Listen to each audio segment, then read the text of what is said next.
انسانوں میں ایک ایسا عمل جو گردش کرتا ہے، اور گردش بھی اس انداز میں کرتا ہے ہر دوسرے انسان کے اندر وہ پایا جاتا ہے۔ وہ عمل اگرچہ انسانوں کے جسم سے رخصت ہو جائے اور وہ مزاجی طور پر اس عمل سے خالی ہو جائیں تو یقیناً بہت ساری برکات کا سلسلہ ہوگا، خدا کی رحمت کا سلسلہ ہونا شروع ہو جائے گا، خدا کے فضل و عنایت کا سلسلہ ہونا شروع ہو جائے گا۔ یہ جو خیانت ہے، استاد شاگرد سے کرتا ہے، شاگرد استاد سے کرتا ہے، پیر مرید سے کرتا ہے، مرید پیر سے کرتا ہے، یہ خیانت کا سلسلہ جب ختم ہو جائے گا،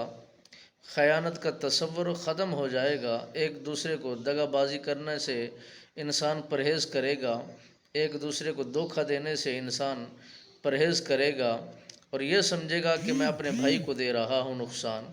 اور یہ اس کے لیے جو کر رہا ہوں اس کے لیے بہتر نہیں ہے، میرے لیے بھی مفید نہیں ہے۔ یہ خیانت کا سلسلہ جب ختم ہو جائے گا، اگر اوپری سطح پر دیکھا جائے، وزیر اعظم کو دیکھا جائے، وزیر اعلیٰ کو دیکھا جائے، اوپر جتنے بھی ان کے مرتبے اور منصب پر بیٹھنے والے ہیں، یہ کے سب خیانت کرنا چھوڑ دیں اور خیانت کے سلسلے کو یہ اس انداز میں ڈھالنا چھوڑ دیں تو کافی سارے معاملات انسانوں کے بہتر ہو سکتے ہیں، معیشت کی معاملات بھی بہتر ہو سکتے ہیں۔ جب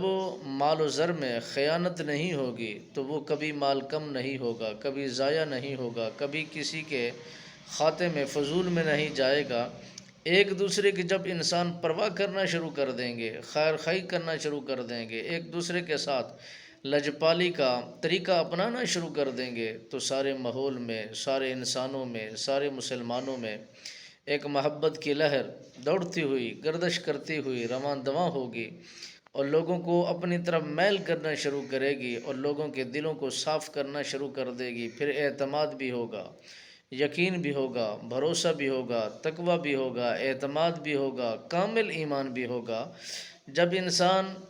کسی کے بھروسے کو توڑ دیتا ہے، خیانتی میں اپنا کردار ادا کرتا ہے تو پھر بھروسے بھی ٹوٹ جاتے ہیں، اور انسان کی ایمان کی حرارت جو ہے مکمل طور پر وہ کام نہیں کرتی، وہ اسے اعتماد میں نہیں دیتی۔